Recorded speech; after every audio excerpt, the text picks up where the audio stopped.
The porch light was off. That's the detail I can't get past even now. Not the cold, not the sound she made when she saw me, not any of it. The porch light was off on Christmas Eve in a neighborhood where every other house was lit up like it was trying to compete with the sun. And under that one dark bulb, sitting on the top step in a coat that didn't zip all the way because she'd grown out of it since October, was my 6-year-old daughter. Alone. I want to tell you I ran. I did. But for 1 second, one long, rotten second, I just stood at the end of the driveway with my duffel bag still on my shoulder and didn't move because my brain flat out refused to build a bridge between what I was looking at and anything that made sense. She wasn't crying. That's the part that still wakes me up at 3 in the morning. She wasn't crying because she'd stopped expecting anyone to come.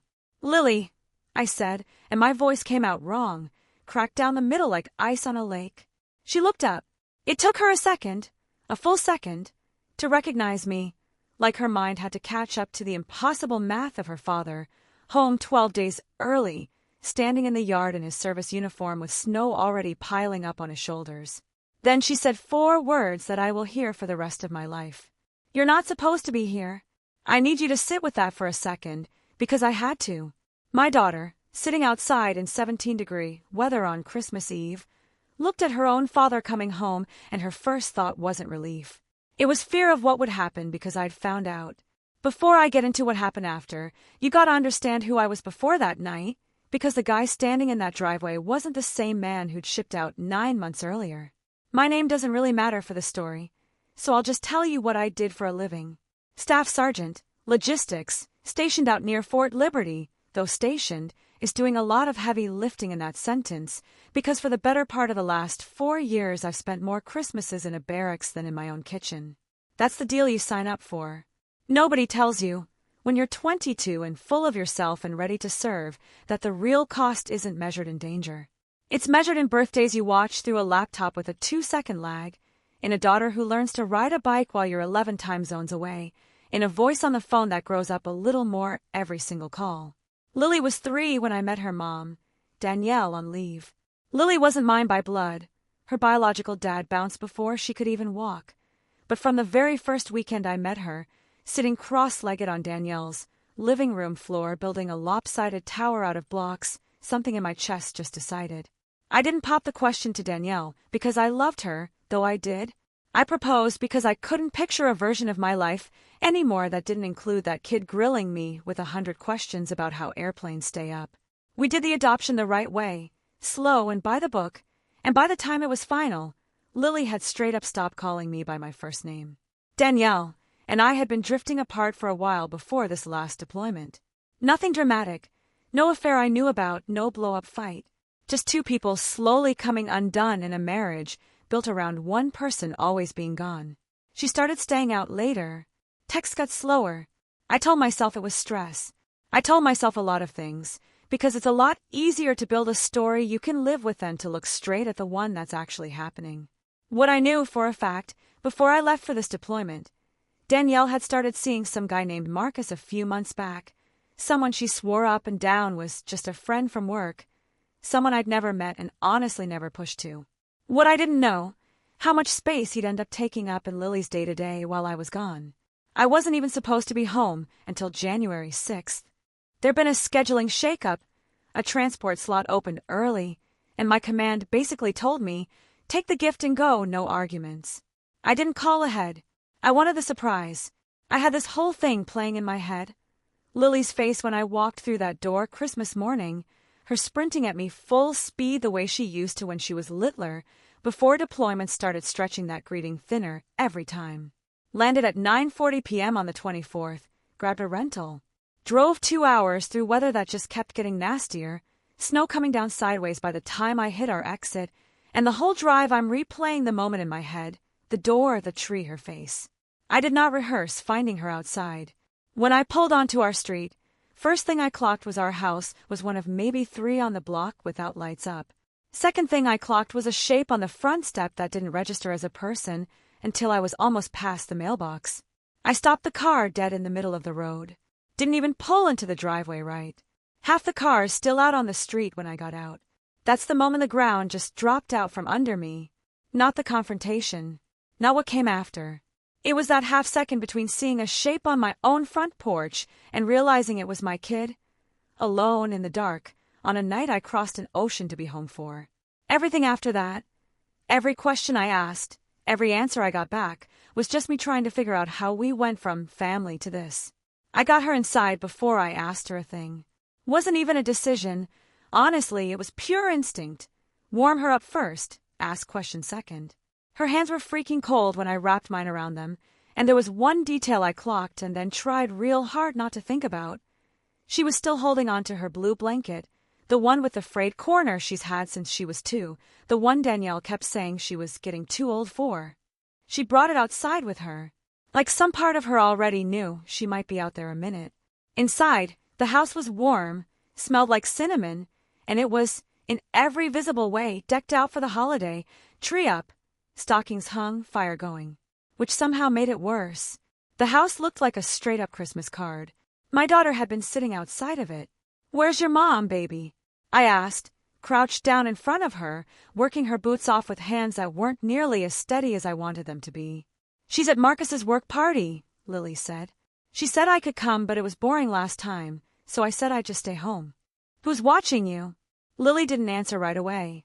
She picked at the frayed corner of that blanket, a habit I recognize because it's what she does when she's deciding whether telling the truth is going to get her in trouble.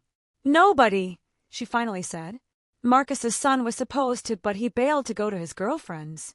I want to keep it real with you about what I felt in that moment, because honesty's the whole reason to even tell a story like this. I didn't feel rage first. I felt something closer to grief. A sick, sinking gut check that while I'd been overseas trusting my daughter was safe, looked after, cared for, she'd instead been left to fend for herself in a house that wasn't fully paying attention to her by people I'd never met and never signed off on. "Why were you outside, Lily?" "It's freezing out here." "I heard a noise," she said. "I got scared. Accidentally locked myself out when I went to check and didn't have my key and my phone was inside." A pause. I didn't want to be a baby about it, so I just waited. 7 years old, telling herself not to be a baby, sitting outside in the cold, waiting on somebody to remember she existed. I made her cocoa she barely touched and sat with her on the couch while she thawed out. And somewhere in the 20 minutes before Danielle got home, Lily spilling stuff in that disjointed, matter-of-fact way kids report on their own lives, not even clocking yet which details are supposed to set off alarm bells. She told me Marcus's kid, Tyler, usually just throws a movie on and disappears into his room with his headphones. Told me she'd started stashing a granola bar in her backpack just in case, which is a sentence that still catches in my throat every time I think about it, because 7-year-olds shouldn't need a backup plan for dinner. Told me, kind of proud of herself, that she'd figured out how to work the microwave solo. "That's real responsible of you," I said, because I didn't trust myself to say what I was actually feeling, which was nowhere close to pride. Later, when Danielle finally rolled in around midnight, flushed, a little unsteady, clearly more than 1 glass of wine like she claimed, there was a beat before she clocked me, a beat where her face was still set for whatever conversation she thought she was walking into. Then she saw me standing in the kitchen, and I watched every muscle in her face just rearrange itself into panic. "You're home early," she said. Not, "Where's Lily?" Not, "Is everything okay?" "You're home early." That was the false hope, if you even want to call it that. That half second where some old, stubborn part of me wanted her to have an explanation that made this make sense. She didn't have one. What she had instead was a string of half sentences about how Marcus's son was supposed to be there, about how it was just for an hour, about how she didn't think anything would happen. My neighbor, Mrs. Alvarez, who's lived 2 doors down since before Lily was even born, swung by the next morning with a plate of cookies, same as she does every Christmas, and she's the one who told me, gently, like she's handing me something breakable, that she'd seen Lily outside for at least 40 minutes before I got there, and had almost gone over, but figured since the house was decorated and looked lived in, someone was just running late. "I should have just walked over," she told me, standing in my kitchen with her coat still zipped up. "I'm sorry." I saw her and told myself it wasn't my business. That's the thing about neglect. It hides in plain sight because everybody assumes somebody else has got it handled. By December 26th, I wasn't dealing with an emotional gut punch anymore. I was dealing with a decision. Danielle wanted to frame the whole thing as a one-off, bad timing, a scheduling mix-up, one unlucky 40 minutes. She wanted me to file it under stuff marriages just survive. And for one whole day, I actually let myself consider it, because the alternative meant admitting something I really didn't want to be true, that the woman I married had built a whole life while I was gone, where our daughter was an afterthought. The thing that changed everything came on the 27th, when I finally asked to see Lily's school folder, just an old habit, checking in on how she's doing academically since I missed her fall conferences. Her teacher had left notes, multiple notes, spread across several months, about Lily coming in tired, about Lily mentioning she'd made her own dinner, about Lily once conking out during read-aloud time and telling the teacher she'd been up because Mom and Marcus were arguing really loud. This wasn't a one-off bad night. This was a pattern I flat-out missed because I was 11 time zones away trusting the person I loved to look after the person we both loved. There was one note, dated early November, that I read 3 times before it actually landed. Lily's teacher wrote that Lily mentioned, out of nowhere, during a classroom chat about family traditions, that her favorite part of the day was when the bus comes because then I get to leave. Not go home, leave. A 6-year-old, in front of her whole class, describing her own house as somewhere she's relieved to escape for 7 hours. The teacher flagged it as a check-in item and apparently mentioned it briefly to Danielle at pickup, who laughed it off as a joke about how much Lily loves her friends at school. Maybe it was a joke. Kids say stuff that means less than it sounds like. But sitting in that folder next to 3 other notes about exhaustion, about skipped homework, about a kid quietly holding down way more than she should have had to, it didn't read like a joke to me.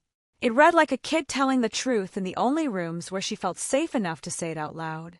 I called our lawyer, a family friend, the guy who helped with the adoption years back, not to file anything yet, just to get a read on my options if it came down to that. He hit me with one question that reframed everything I thought I understood about that Christmas Eve. Has anybody besides you and this Mrs. Alvarez actually seen how Lily's been living the past few months? Hadn't even occurred to me to ask. I'd been so locked in on that one terrible image of her on the step that I never stepped back to ask how long the water had actually been rising before it finally hit her chin. That night, I sat with Lily while she conked out, her blue blanket balled up under her chin, and I made the call that would define the next several months of my life. I wasn't going to smooth this over. I wasn't going to let "it was just one night" be the story everybody quietly agreed to tell. The lowest point didn't come from Danielle. It came from Lily, 3 nights later, when I sat on the edge of her bed to say goodnight, and she looked up at me with an expression way too careful for a 7-year-old. "Are you leaving again?" she asked. Not "are you staying?" "Are you leaving again?" Like abandonment was just the baseline she'd learned to expect, and anything else would be the shocker. "No, baby," I said. "I'm not going anywhere. You always say that, and then you go. I've stood in places most people would call flat-out dangerous. I've carried out orders that put my life on the line, and never once had my hands shake. My hands were shaking then, sitting on the edge of a frozen bedspread, because my daughter had just told me, no anger in her voice at all, that she'd straight up stopped believing my promises. That was the internal shift. Not the porch, not the school folder. This, a kid so used to getting let down that she delivered the accusation flat, like she was reading off a weather report. I understood, right then, that the real crisis wasn't one single Christmas Eve. It was a slow, steady erosion of the one thing a kid's supposed to be able to count on, no questions asked, that someone's always coming back for them. And I made the call that couldn't be walked back. Told her the truth, the only version of it a 7-year-old could actually hold on to. "I'm gonna fix this," I said. "Even if it's hard, even if it's not fast. I promise you, and I'm not breaking this one. Here's the line, the one I keep coming back to, the one that split my whole life into before and after. You don't find out who's actually got your kids back by asking who says they will. You find out by looking at who was actually standing there when nobody else was watching. I hadn't been standing there. That was the wound underneath the wound. My daughter had been alone on that porch, and even though it wasn't my hand that locked that door behind her, it was my absence that made the door lockable in the first place. The showdown happened on New Year's Eve, at Danielle's mom's place, during what was supposed to be a peacemaking family dinner. Marcus was there. That was the first sign the night wasn't going the way anybody planned, because nobody gave me a heads up he'd be invited, and Danielle never even ran it by me. I want to be straight with you. I didn't roll up there looking to make a scene. I came because Danielle asked me to sit down like adults and hash out a custody arrangement, and I agreed because I foolishly believed this could still get handled quietly. Stop being quiet the second Marcus, halfway through dinner, casually tossed out that Lily was probably exaggerating about being scared that night, that kids forget how long 5 minutes feels. It wasn't 5 minutes, I said. Mrs. Alvarez saw her for at least 40. I wasn't even supposed to be watching her, Marcus said, shrugging, like that wasn't already an indictment on its own. That was my son's job. She's 7, I said. She's not some job you delegate. Danielle tried to smooth it over. Let's not do this here. But I'd spent 5 days sitting with the image of my kid on that step, freezing, telling herself not to cry because nobody was coming, and I was done letting this get smoothed. You told me she was safe, I said to Danielle, and my voice didn't even rise, which somehow made it hit harder than if it had. Every call, every video chat, you told me she was fine. And this whole time her teacher's sending home notes about her passing out in class because you two were fighting too loud for her to sleep. This whole time she's making her own dinner. This whole time I'm trusting you with the one thing I actually care about, and you had a guy I've never even met deciding whether my daughter mattered enough to keep an eye on. Marcus started to stand up like he had something to say. I looked at him, not aggressive, just dead steady, and gave him the only thing I had. You don't get a vote in this conversation. You were the reason nobody was home. Table went dead silent. Danielle's mom, who I later found out had raised her own concerns to Danielle months back and gotten brushed off, wouldn't even meet my eyes, which told me everything about how long this had been building without me having a clue. Danielle finally cracked.